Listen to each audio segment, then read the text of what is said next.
Don't sound so excited, man. Back in the saddle is a good thing, you know? It's supposed to be a We're good. back. We're talking about more movies, Yeah, that's sending more signals out into the void, possibly distress signals about our own psychological states. pay attention to us. This is all just a desperate cry for attention. Uh, I mean, isn't all art? On some level, you know. Isn't just human existence a cry for attention? In space, no one can hear you scream. In space, no one can hear you scream. And in real life, no one can hear you scream if you're doing it on a podcast. Or if you just live in like a loud metro area, you know. Oh, yeah. Well, they say scream fire, don't scream rape. Or if you're getting murdered. Help me, I'm getting Someone's murdered. always getting... This is a dark film today. It is. I mean, it's not that dark. It's a fun film. I fucking love this movie. I guess I love most of the movies we do. I don't know. It is dark. It is sci-fi horror. We're gonna tease this a little bit more. Dude, it's one of the most epic and most famous sci-fi films of all time. Let's see, what are some more hints we could give to our listeners at home? Slimy, phallic. There's a cat. Imagery. There's a cat. Ooh, and the dialogue was written so that the gender of the protagonist was undetermined when the script was pitched. Might as well go ahead and say it. One of the strongest female protagonists in any film of this type, I would argue. Maybe of all time. Maybe of all time. Yep. And the film is what? Alien.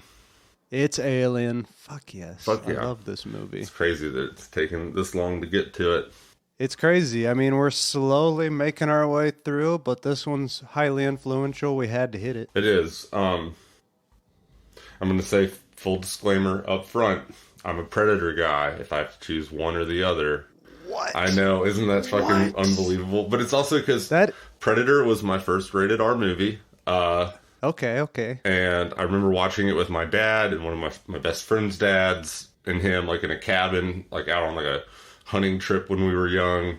And it was like, they agree. They were both probably shit hammered. And they decided between the two of them that we were ready for Predator. Predator was nice. What we were going to get to sink our teeth into for R-rated content. And it was, that's a good choice. Dude, I mean, it was just so much fun. We all had a fucking blast watching it. Those two old drunk men laughing their fucking asses off, just gleefully and loving every minute of it. One thing that's interesting, and I don't know how this came about. Honestly, I didn't get to this in my research, but they're set in the same universe, right? Predator and Alien. Presumably. I mean, they do like the crossover. Obviously, in film, AVP 1 and then AVP 2, which is not my favorite, but they do have child death in the first like 5 minutes, which is a bold swing. Not every horror movie has the balls to do that. Hell yeah, not everyone can get away with killing a child right at the beginning. Right at the beginning. But also the comic run. There was an Alien versus Predator comic run, I believe, by Dark Horse Comics. If my memory serves correct, it was pretty fucking sweet. And they also did like Batman versus Alien run, and then a Batman versus Predator run. It was all pretty fucking cool. Another piece of trivia that blew my mind when I was researching this is obviously Alien. I don't think we've said it, but it's directed by Sir Ridley Scott, and who also directed Blade Runner, which we have done an episode on. We have. And according to him, Alien and Blade Runner take place in the same universe. Which is pretty sweet. That's pretty sweet. I mean, don't ask me what the connection is there, but according to Ridley Scott. This could be totally wrong. It's like a false memory, but I want to say like one of the digitally remastered Blade Runners has like a Wayland Yutani sign somewhere in it. Okay, yep, which is the name of the giant mining corporation they work for in Alien, right? Correct. So yeah, I was always an Alien kid, and I mean, I love Alien. I fucking do. I probably saw this in middle school, but even before I saw this film, I was obsessed with Aliens. Maybe like a friendlier, more kid-friendly version was what was in my head, but like the cable edit or whatever. Obsession with it. What's that? Like the cable edit or something? No, like E.T. or something. Oh, okay. All right. Yeah. I see what you're saying. I don't think I was viewing them as like terrifying bug monsters that would rip me apart like a praying mantis or whatever. Yeah. But and I know we've talked about this. You also had a strange fascination with aliens as a child. I absolutely did. Although I did read Ender's Game in like 5th grade, and that, kind of set the stage for the idea of aliens being bad. That's a great one. Ender's Game is great. It's a terrible fucking movie. We will never review that movie unless we just run out of things to do. But the book is great. The concept has essentially proven itself true, and now like it's not that far-fetched to think someone might be playing a video game and actually controlling a drone or a robot and fucking people up. It's very possible. Yes, Ender's Game. What a good book. But going back to Alien, so we kind of talked a little bit about this in the last episode because much of the concept art and production design for Jodorowsky's Dune ended up being used in Alien. Going back before that, the screenwriter of Alien, his name's Dan O'Bannon, and it was originally like his brainchild. And he actually worked on Dark Star with John Carpenter. So going back to John Carpenter, The Thing, he's a Far Out Flicks favorite filmmaker for sure. Dark Star, it's kind of a silly sci-fi movie. The alien is literally a painted beach ball that like floats around, I guess. And O'Bannon thought the tone was too silly, so he wanted to make another Alien project with a more serious and dark tone. He ends up teaming with screenwriter Ronald Shusett, who at this time he was working on a script for Total Recall based off the Philip K. Dick short story, which Total Recall, we should do Total Recall on the podcast. So another member of the production team that was tied to Jodorowsky's Dune is Chris Voss, who was one of the concept artists who was working on Dune. So, just another person bringing that influence over into this film. And Jodorowsky saw Dark Star, invited O'Bannon to come on, took O'Bannon to France for 6 months, where he was introduced to the work of H.R. Giger and the French comic book creator Mobius, who we talked about on our Fantastic Planet and our Dune episodes. When O'Bannon saw Giger's work, it's called Necronomicon, which I guess is one of his first books of art, inspired by the book from H.P. Lovecraft. Also in Evil Dead. Yes. Can't so leave the that out. Necronomicon has a big history in the horror universe. So they got Ridley Scott on board to direct, and they showed him the work of Giger, and Scott just loved it, and he fought to keep Giger on the film, even though he was kind of expensive. I know we did it in the last episode, but how would you describe H.R. Giger's work? Giger is he's a Swiss guy who makes these really creepy biomechanical aliens. It's kind of influenced by Egyptology in some ways. They look larger than life. Just terrifying shit, basically. Very sexual. And a lot of the designs for Alien came right out of that book, Necronomicon. And he essentially just adapted them for the film. Yeah, it's this weird, like, industrial exoorganism chic. If I'm going to, like, try and put a label on it. It's very dark and slimy, and I think you mentioned like one of his works has basically like the xenomorph, but the like elongated head is like just a cock, basically. There's a lot of cocks, like in tip there. and all. A lot of cocks, and there's aliens fucking people, and throughout the entire production of the film, all the producers were trying to get Giger to like tone down the sexuality of all of his creations because that's a big part of his thing. Big part. So when Ridley Scott came on board, basically his approach to filmmaking is he's an extremely talented artist, and he does these really detailed, meticulous storyboards where he frames every single scene. And when he showed that to the producers at Fox, originally this film only had a $4.2 million budget, which is like nothing. After Fox saw his storyboards, they doubled the budget to $8.4 million, which is still basically nothing, but it's twice as much. And it ended up, I don't know how much it grossed, but it ended up doing extremely well, being one of the most successful films of all time, basically. Two fairly positive but somewhat mixed reviews from critics. It was a absolute blockbuster hit. I found this to be interesting. Sir Ridley Scott says the three biggest influences on the film were Star Wars, which kind of makes sense because that was the paradigm for a massively successful sci-fi blockbuster. Ooh, one of the other concept artists, Ron Cobb, also worked on Star Wars. So...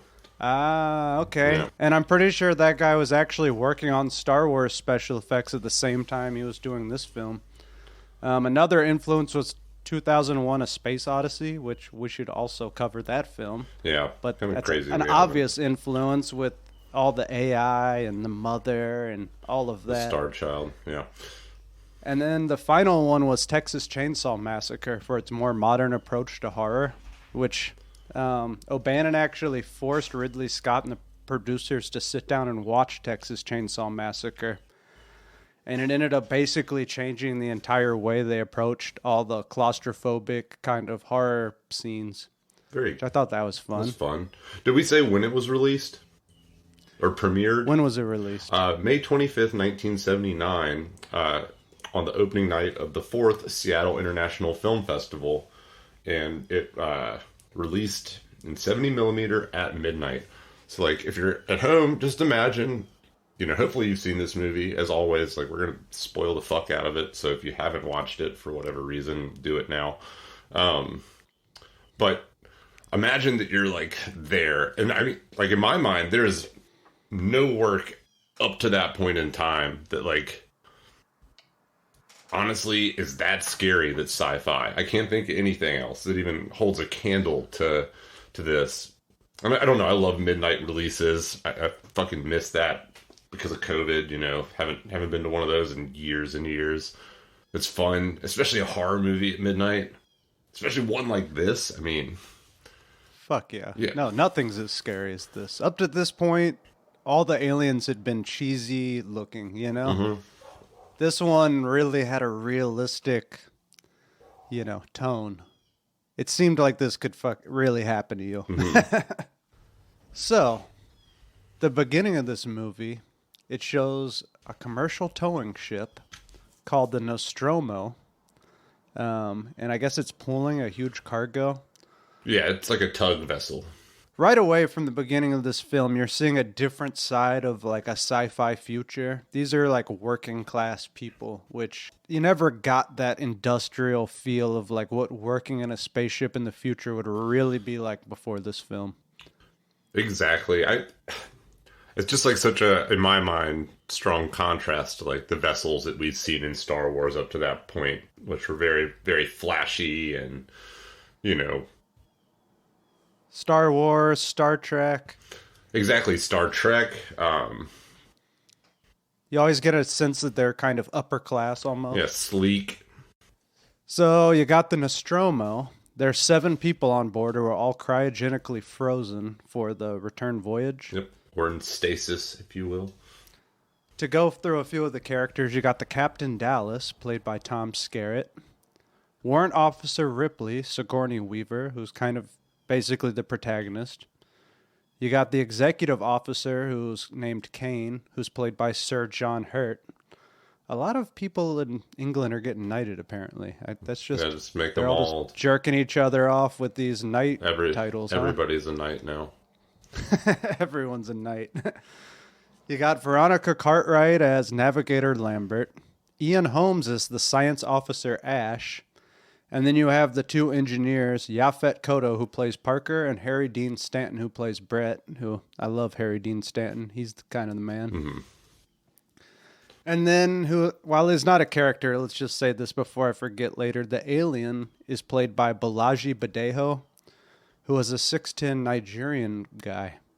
And this was his only film role. And he was picked because he was just tall and lanky. And hey, I mean, the xenomorph is a very elongated animal. Exactly. And this dude was tall as hell. Yeah.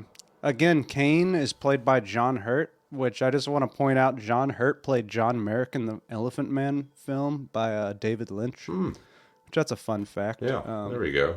If you haven't seen the Elephant Man, check it out. We should also do that movie.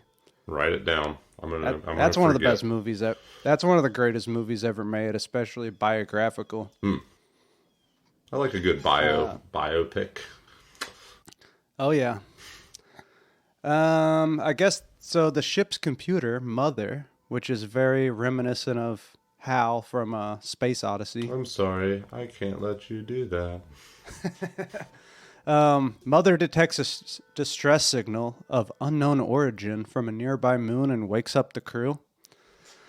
So the crew's waking up.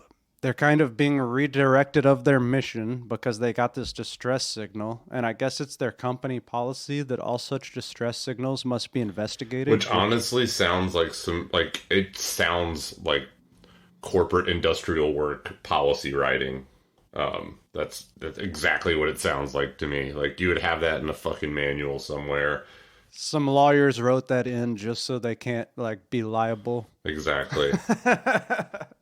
Although, which it just seems absurd. It seems like that would affect the bottom line quite a bit. They're also like space cops. They're just supposed to respond to distress signals on weird planets. I guess if it was like another shipping vessel or whatever. So we have to expect that if there's these working class Joes working this one ship, there's a bunch of other ships flying around, expanding, which is cool. Sweet.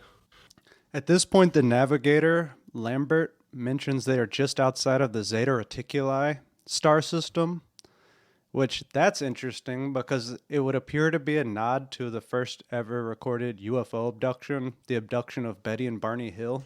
Yep. They said they were abducted by Greys from Zeta Reticuli. That's just a fun fact. And there's actually a number of abduction cases where people claim that that's the truth. There's some other alleged informants that claim that that's where the Greys are from, or at least one of... It might be the Pleiadians. I can't remember. I can't keep it all straight. There's so many. But maybe it's the insectoids. Maybe it's the reptilians. I don't know. Somebody's from fucking Zeta Reticuli in greater UFO lore. I'm gonna have my fucking... And that is an actual star system that's 39 light years away. It is. That's nearby. We're neighbors. The Betty Hill mapped out as the coordinates basically that her abductors had shown her, saying that's where they were from or whatever, and which is super interesting because she knew a lot of details. Yeah. That presumably one couldn't just make up, right? And that was also interesting because it was the first big alien abduction story, and it kind of set the standard for a lot of the alien abduction stories that followed, whether it was just because that was part of the zeitgeist now, or whether because aliens really are doing experiments on us. I don't know. Yeah, and it's not like a very family-friendly abduction case. It's pretty gnarly. Barney Hill got raped a lot. He definitely got anal probed. He also got sucked off by their fucking sweet alien blowjob machine. That is pretty sweet. That's definitely, I guess, the best part of that story, but for the participant. And they suffered from severe PTSD, I think, after this. And then a lot of their story came out through hypnotherapy, regressive hypnosis. Which people always call the validity into question, but there also are some compelling cases for it. And I mean, if that was a dream, it was a pretty vivid dream. Let's put it that way. Yeah. Horrifically vivid. But anyways.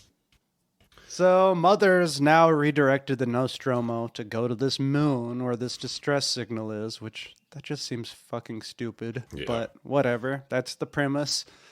Once they land on the planet, they go to the source of the distress signal and they see it's this other giant alien spacecraft that's kind of like horseshoe shaped. So of course you should go into it. Like that's which the spaceship is so cool looking, and I think you can draw a direct line from that spaceship to like Denis Villeneuve and Blade Runner 2049 and the new Dune. You mean like Arrival? Is that what you were thinking of?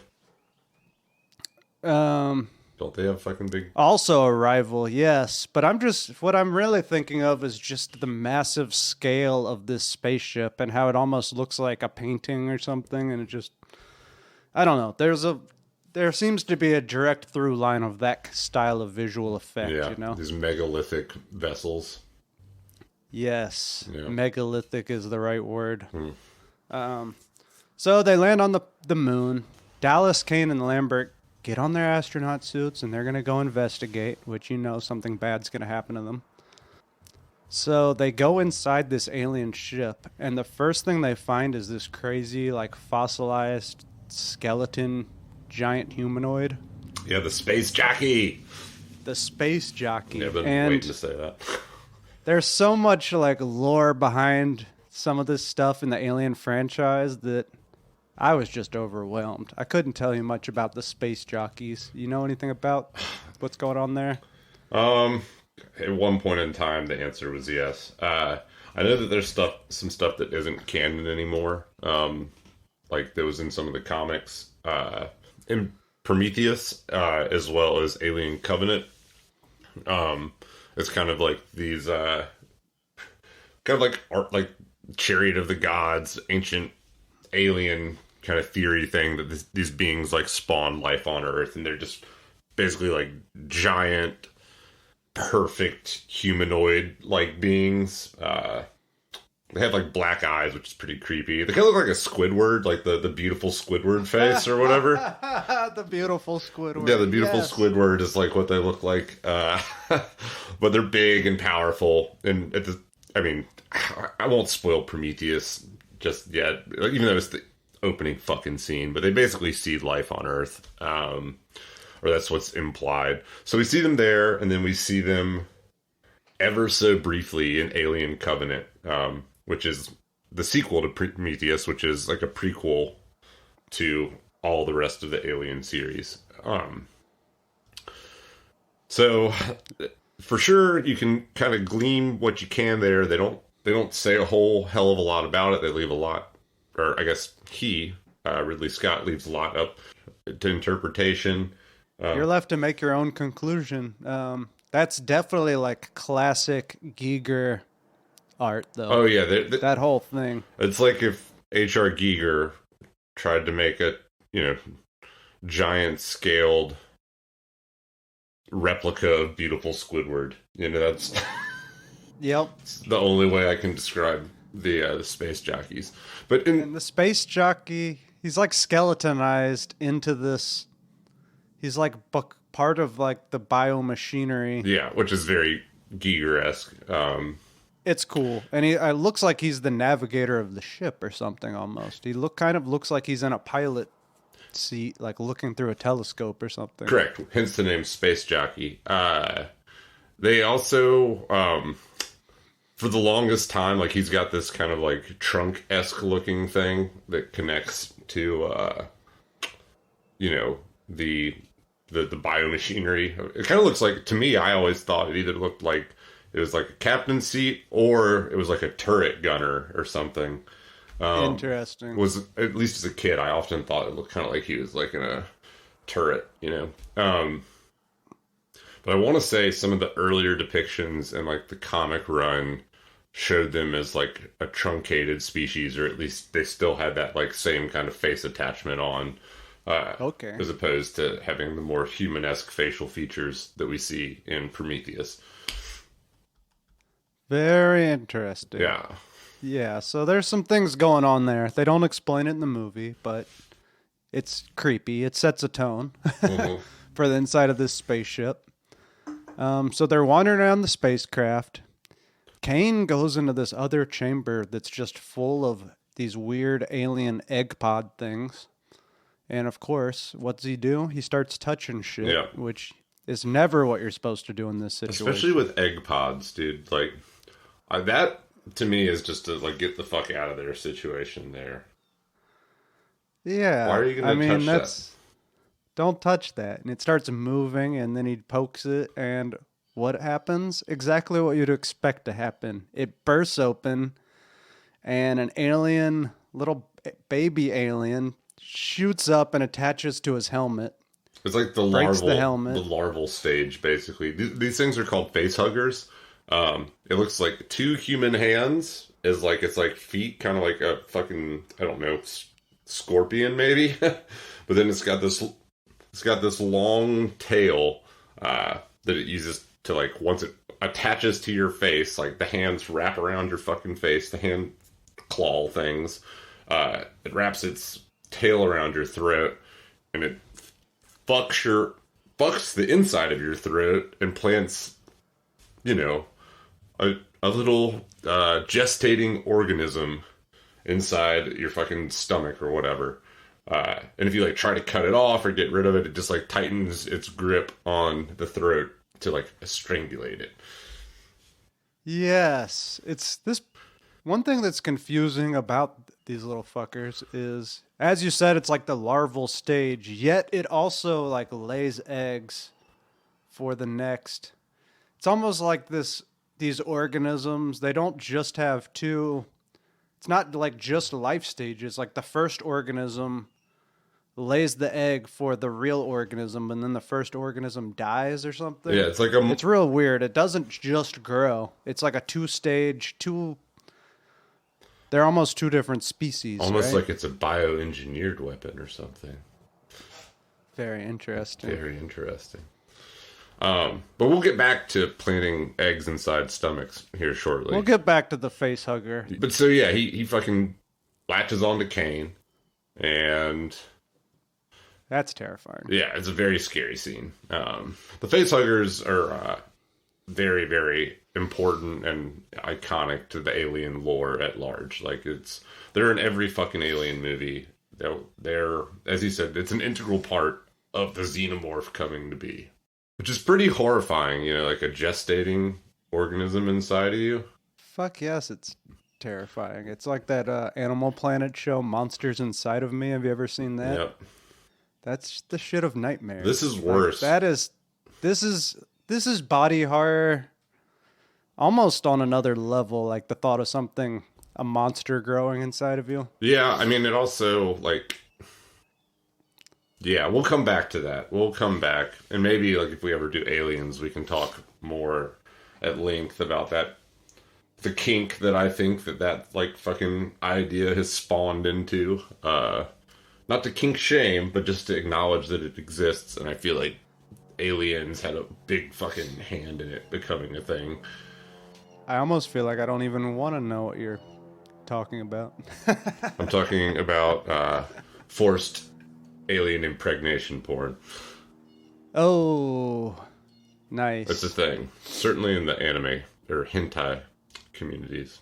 Not that I'm into that shit, but I'm just, cognizant of its existence. Only into it on Tuesdays. Only on So, at this point, Dallas and Lambert, they drag Kane's body back to the ship. Ripley, who is now the officer in command on the ship, refuses to let them on, saying, that goes against the standard operating procedures SOPs. For everyone's safety. Yeah. Got to make sure you don't it's for quarantine. Keep the aliens off the ship, which, guess what? Turns out she's right.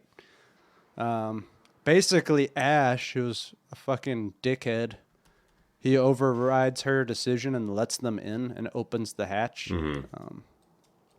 Ash, he's what did they call him? Science officer. He's the science officer. Yes, more on him later, but he's constantly undermining Ripley throughout the whole film. So they get Kane on this operating room table, and they're trying to figure out how to get this crab-looking alien baby off his face, the face hugger. Yep. And they mention, like, the alien has put its weird, basically dick appendage deep into Kane's throat, and is keeping him alive by feeding him oxygen. And they're worried that if they cut it off, like, he might die. And they try to a little, and as I said, it constricts around his throat. Yes. It's a weird tail. This scene's pretty badass. So then they like take this little laser cutter and try to cut off one of its fingers. And acid just shoots out of it and starts dripping and eating through the several floors of the ship. Yeah. That's pretty badass. That's going to be another theme, acid blood. When they get back from dealing with the emergency of all the acid, the alien baby's gone. The facehugger has like just disappeared essentially. Yep. So it's detached itself. And they find it dead, dude. They find it dead. They find it dead. Yeah. They do find it dead. Yeah. And basically phase 1 of its life cycle is completed. Yep. And now it has died. And Kane wakes up. Kane's doing fine. Yeah, he's doing great. Fine. And at this point, Ash insists they dissect the facehugger. So they're cutting it open, which apparently they used sheep organs and oysters inside of this facehugger. Sweet. To get a biological look, which, yeah, does look disturbing. It does. They repair the ship, and they're going to start on their journey back to Earth. And now we're coming up on one of the best scenes of the whole movie. Yeah, when they're all eating around the table. They're all eating right before they go back into stasis. This brings us to the infamous chestburster scene. Yep. Which arguably is the best scene of the whole movie. It's the thing that scars you. It is pretty fucking sweet. So the whole crew is sitting around eating. They're about to all go back into stasis until, through the rest of the voyage to Earth. And as they're sitting there eating what looks like, I think it looks like the gruel, right? Kind of like what they eat in the Matrix. Yeah, it doesn't look particularly delicious. No, it looks terrible. Space food. It's not astronaut ice cream like they might lead you to believe as a child. I haven't thought about astronaut ice cream in so long. It's really not good, though. I think about that all the time. Do you? Kind of. Next time I see some, I'll get some for you. I bet it's still out there. It exists. Oh, it exists. It's just way overpriced for like a piece of candy, but... A not that tasty piece of candy. Anyway, so they're all eating around the table, having a meal together. Kane just starts choking and convulsing, kind of like he's having a heart attack. Yeah, spits up a little blood. Blech. Oh, yeah.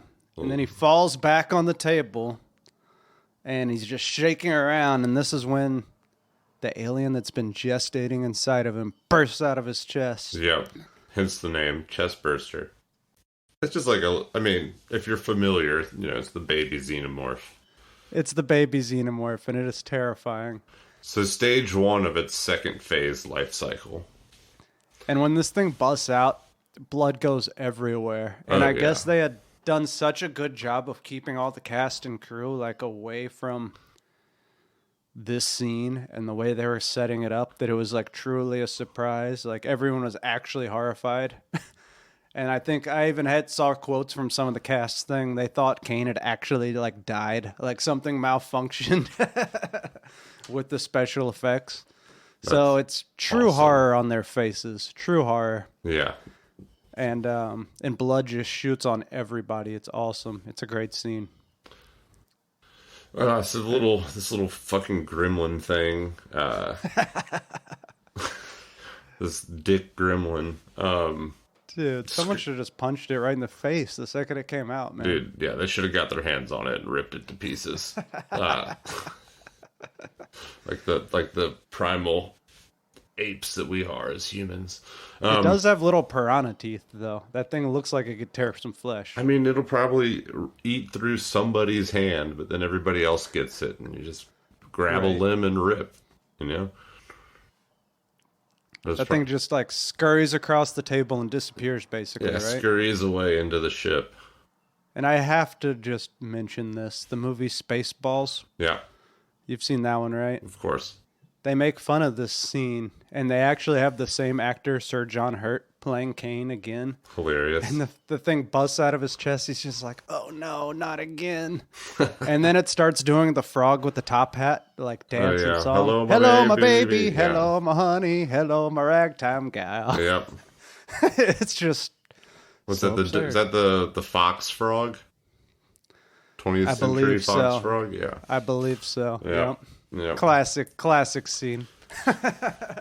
Probably the best parody of this ever made. Oh yeah. But but it is parodied a lot. Like, good God, I was watching an episode of Bob's Burgers the other day. I mean, the cultural impact of this film is just so freaking huge. Admitted into the Library of Congress as a culturally significant film. Anyways, that fucking Dick Ash, science officer Dick Ash. His first name's not Dick or Richard, but Ash. But he is a dick. He is a dick. He sucks. No one likes him. He, like, convinces the rest of the crew that it's imperative that they don't, like, just ghost this little fucking demon. Which, like, on my vessel, the moment that a fucking little alien that burst out of somebody's chest is running around, like, we gotta kill it with fire, man. We're killing it. Kill it with fire. And I don't care if you are the science officer. Like, that's insubordination. Yeah, who gives a shit? You go back to doing science things. He's trying to basically capture this so they can study it back on Earth or whatever, which is fucking stupid. Yeah. It's clearly dangerous. Yeah. So they have the scene where they jettison Kane's body out of airlock. For whatever reason, that, like, really stuck with me as a child. I think it fucked with me a little bit, just thinking about being dead in a casket launching into space for forever. Now it sounds kind of cool, but, you know, definitely. Yeah, I think now rich people do that just for fun. Yeah, if you got the skrill, I guess. So they're trying to track down this little alien, this little bloody alien baby. They have this tracking devices, which, you know, they show up as little green blips whenever there's movement, I guess. Mm-hmm. Which that plot device is used in every film and video game. At a certain point, Brett, played by Harry Dean Stanton, who's kind of like, how would you describe his character? He's like one of the, he's kind of one of the working class characters on the ship. Yeah. He's searching for the cat named Jones, and then he finds skin on the ground, which kind of looks like a snake had shed its skin. Yeah. And it's obviously the alien's carapace or whatever. Yeah, molted. Yep. And then he turns around, and that's when you see the full-size alien for the first time, and it just guts him. Yeah, shoots it. So the xenomorph, again, I really hope everybody has watched this, and you just already know what I'm talking about. But it's got this, you know, famously this like tongue protrusion that has teeth on it that shoots out of its mouth. Yes, badass. Yeah. You know, it just shoots through people and things all the time. It's pretty crazy, you know, defense mechanism or offense mechanism. It's terrifying, man. And I remember when I was a teacher in Taiwan, they asked the teachers to put together a haunted house for the students. Mm-hmm. And one of the teachers had like a full-size alien head, and when the mouth opened, the other thing would, like, you know, extrude from it. Mm-hmm. And we scared a kid so bad that he shit his pants, and the whole building just smelled like diarrhea. The teacher who organized it felt bad. I didn't feel bad at all. I felt happy. It's terrifying, man. And especially as like a small child, you've never been exposed to that character in film before. Yeah, I saw. I can only imagine. I saw Jurassic Park when I was like 4 or something. My dad took me to see it, which was like a terrible idea for a 4-year-old. Yeah. I literally puked in the theater out of like fear. It happens. It happens. I had to leave Fern Gully. early. That's kind of like a traumatic film, though. I mean, the sludge monster. I did not like those bad guys who ride the Beatles. But anyway, back to Alien. Made a kid shit his pants.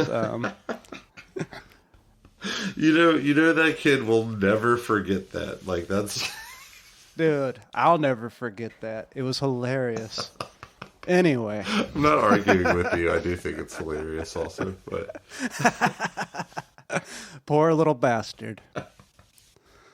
Next we see Dallas, who's walking around the ship carrying a flamethrower, which I think there's got to be a direct link between that and The Thing, where they use the flamethrower. Yeah, right? You'd think so. But then again, I mean, just flamethrowers are cool. And flamethrowers are cool, but I feel like Alien being made in the late 70s is like a perfect transition point in the way like films were made. Before that, there wasn't as much body horror. Like you had some David Cronenberg movies. I mean, there was, but yeah, it wasn't like big budget by any means most of the time. This one kind of marked a sea change where after it paved the way for a lot of the John Carpenter stuff that came after it. But you know, I love it. I love it so much. Oh yeah, it's fun. Mm-hmm. So, you know, Dallas, who's the captain, he's looking for the alien. Yeah.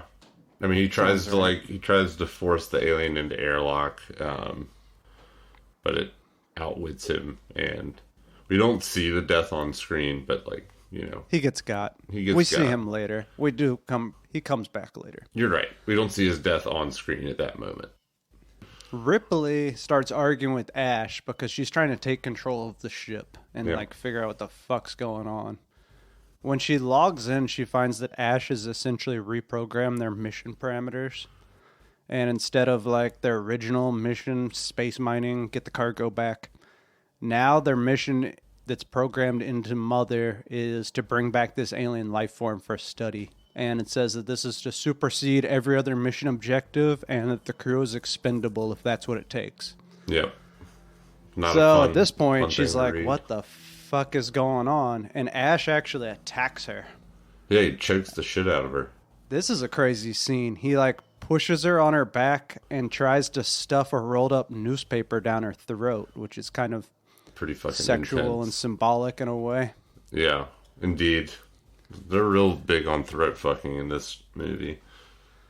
Yeah, and I think that's why part of why it gets so under our skin as the audience is because there is like these sexual undertones to the whole film that just make people uncomfortable, right? Mm-hmm. So the rest of the crew comes in. Parker ends up knocking Ash's head off, which is a cool scene. Yep. Revealing that he is an android. Yes, and his head's just kind of hanging off. Yeah, it's got those that white gravy looking blood and fucking those weird little beads or whatever coming out of his neck. Yeah, that part is interesting. Yeah, it's cool. I don't know what the hell was inside of him, but it didn't look like microchips or anything like that. He's also part biological. If I remember correctly, they stayed pretty true to that kind of aesthetic in Prometheus as well. Nice. With the android in Prometheus. So they managed to repair him or something? They reprogram his head? Yeah, get his head working. Because they're trying to find out what he knows, because apparently he knows more than everyone else about what the fuck's happening. Yeah. They do get him talking, and then he kind of is taunting them, and he says it can't be killed, it's the perfect organism, and they're all fucked, basically. Yeah. So at that point, they just burn his ass with a flamethrower. Yeah. Which is pretty fun. Yeah. Flamethrower deaths are the fucking best. Now Ripley is essentially the commanding officer, and she decides, we're going to blow up this ship, and we're going to take our chances on the life shuttle. Which kind of now we're getting to the end of the film. Another interesting bit of trivia is Ridley Scott said every day on set he would push the walls of the set slightly closer together, so it gets more and more claustrophobic as the film goes on. And it's because the spaces are actually getting tighter and tighter, and then by the final scene, it's super claustrophobic in the life shuttle. But yeah, it's pretty badass. Parker and Lambert are killed by the alien while they're trying to gather some supplies. Yep, of course. Of course. They're all split up, and the alien just picks them off one by one. Splitting up is the best choice. Always. Always the best choice. So Ripley initiates the self-destruct sequence, but when she's trying to get to the life shuttle, the alien's blocking her only path. Yep. So at this point, she's like wandering around with the flamethrower, and she finds Dallas and some of the other crew members, and they're essentially are like in these weird pods that are like stuck to the walls. Mm-hmm. That part's pretty badass. And Dallas is all like, "Kill me." Yep. Which she does. She burns them all alive. Pretty fun. Yep. It's pretty fucking cool. It's cool whenever anyone says, "Kill me." And that actually, that same line comes back in Alien Resurrection. Oh, does it? Yeah, when she, like, comes... I mean, not the... plug your ears for 10 seconds if you haven't seen it, but she, like, finds all the fucking, like, clones, the failed clones of herself with, like, the alien DNA mixed in, and one of them's all horrific looking, like, on a, space medical table. It's like, kill me. Fuck yeah. Yeah. That's pretty badass. I like that image. Full circle, man. It's fucking cool. The little details. Anyways.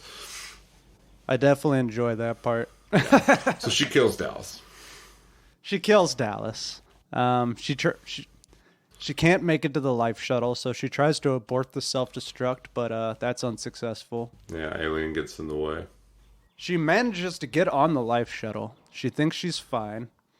Interesting side note, the shuttle is called the Narcissist, while the main craft is called Nostromo, which are both Joseph Conrad titles. Oh. So that's a little nod to Joseph Conrad there. Sure, cool. Heart of Darkness and all that, which is the only one I've read from him, but... Same. So she gets on the life shuttle, and this is when we get her sexy undressing scene, which is very out of place. It is, but whatever. Sigourney Weaver's fucking hot. She was hot. Yeah, she was hot. She was hot. Even with her big hair. And I think also that this scene, it does have a point. It kind of makes her vulnerable for the first time in the movie, maybe. Yeah. Just as she's about to freeze herself, she realizes, the alien's on board with her. Yeah, it had like wedged itself in like a little like nook and cranny of the vessel, which like again tying into like the bio-industrial art of H.R. Geiger. That's very much very, very like in line with his works. Like it's just like interwoven together. Yes, and this scene's fucking badass. So she starts fighting the alien. She gets her spacesuit on, right? Yeah. And I guess she's like trying to fight it with this gas or something. Mm-hmm. She manages to open the airlock, and presumably the alien starts getting sucked out of the ship, but it kind of like grabs onto the door with its hands. Mm-hmm. Hanging in there like the cat poster. Keep hanging in there. Like what? Like the cat poster. Yes. Because it's a thing. It's a thing. It's a thing. Hang in there, and it's the kitten hanging from the branch. Exactly. Well, the OG hang in there was this alien fucking hanging onto the door of the spaceship. Yep. She shoots a fucking grappling hook at it, which finally kind of like knocks it out of the doorway. Mm-hmm. But isn't it like still hanging onto the rope or something? It's tethered. So the alien, the grappling hook's ropes, like the alien's means of staying linked to the vessel. Yeah, and then basically it starts climbing back towards the ship and ends up on one of the engine bays. Yep. And at this point, Ripley just smashes a button that like fires up the engine. Yeah, full steam ahead. Blast that motherfucker. Yeah, fucking launches it off into space. One, this whole scene implies that it's capable of surviving in space without any assistance or suit or anything. Just want to point that. Terrifying. It is terrifying. Just wanted to point that out. That means it really is indestructible. Basically. It's a bioweapon. And that's how the film ends. That's it. At that point, she makes a little voice log and then puts herself and Jones, the cat, into stasis for the journey back. Which, that leads us into our sequel, Aliens, which we have to do that movie at some point. Yeah, we'll get to it. I mean, arguably, Aliens is one of those sequels that is arguably as good as the original. Sure. Or it's at least up there, a close rival.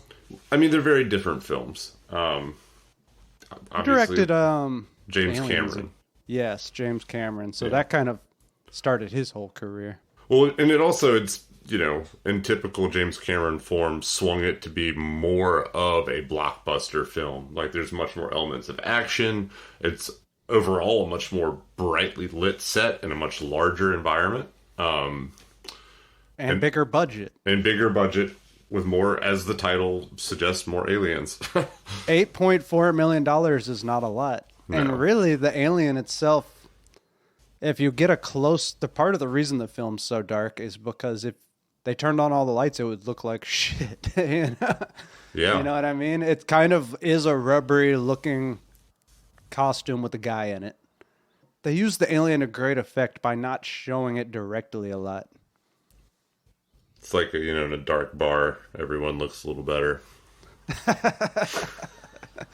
Yes, and then you turn on the light and you're like, the lights turn on at 2 a.m. and you're just like, holy Jesus. Yeah, what have I been doing? And you just think everyone else looks like that, but what you don't realize is that you also look like shit. You also look like hammered shit as well. So that's Alien. That was a fun one. That was good. Feeling fucking good. Great movie. Highly influential on me as a person. Same. And my tastes in films at large. And a very, all of the ideas we have of what aliens look like, the alien in the Alien films is very singular. Nothing else looks like it. Yeah. And I think it's, in large part, it's due to H.R. Giger being part of the production. I don't think he didn't work on any other films. And it's because H.R. Giger was raped by an insectoid alien as a child. Dude, that guy is creepy. I wouldn't let him babysit my children or anything. Dude, no way. It's a hard negative. That's a hard negative. Yeah. He's a fucked up dude. Made some cool art though. He did. His art is cool. Rest in peace. R.I.P. Well, anyways, that's it. As always, like, subscribe, comment, share with a friend. And keep on flicking. Keep on flicking.